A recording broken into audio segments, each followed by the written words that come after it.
Hey, John, how you doing? Got your work up. Good job. Thanks for including your work. Um, Front cover looks great. I think the logo looks good. I would not use this watermark, especially behind the logo. Typically in branding, you're going to have a brand book, and in your brand book, you're going to have several do's and don'ts. And one of the don'ts that's very, very typical is not using the actual logo over other graphics or placing other graphics near the logo. And that would be considered something that would be diluting or otherwise not contributing to the strengthening factor of the brand itself. Plus, it's really distracting on your pages too. So, okay, so logo looks good. The one thing in the logo that I didn't see you address, and it's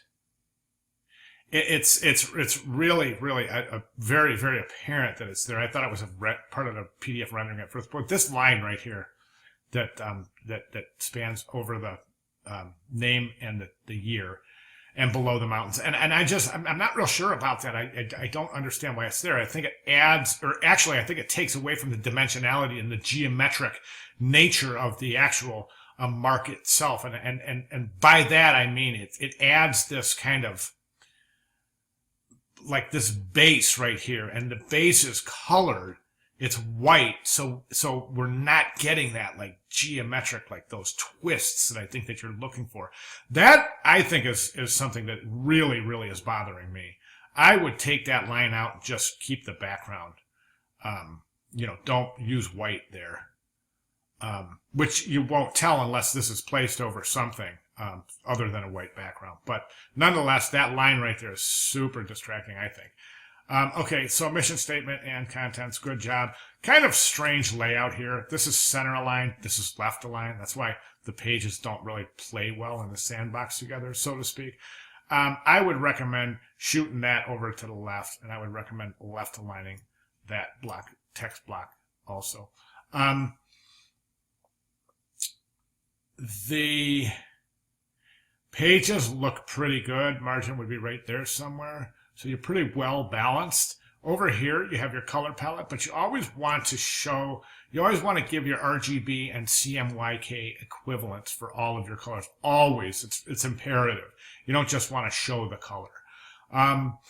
Plus, you're showing your color palette right next to the logo, which is really confusing because it's the viewers going, okay, so if this is the color palette, where are all these colors? But then it goes on to the next page, and you're using the color palette for these as well. So that's kind of a little bit confusing, I think, as far as the general flow of the presentation.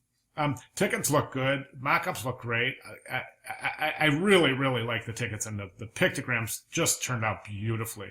And that's a nice-looking rendering right there. I'd like to see that, a good size of those. Don't be afraid to show your work. I mean, show your work. And then these pages, my only comment here is I really think you should consider employing the use of a grid in your design work. It always is going to help. And in this case, I think specifically on this spread, it's really apparent. Love the lederhosen. I want some. Where do I get the lederhosen? That is awesome. Okay, and then the last thing I noticed is that you don't have a credits page. Every one of these images needs to be credited, all of them.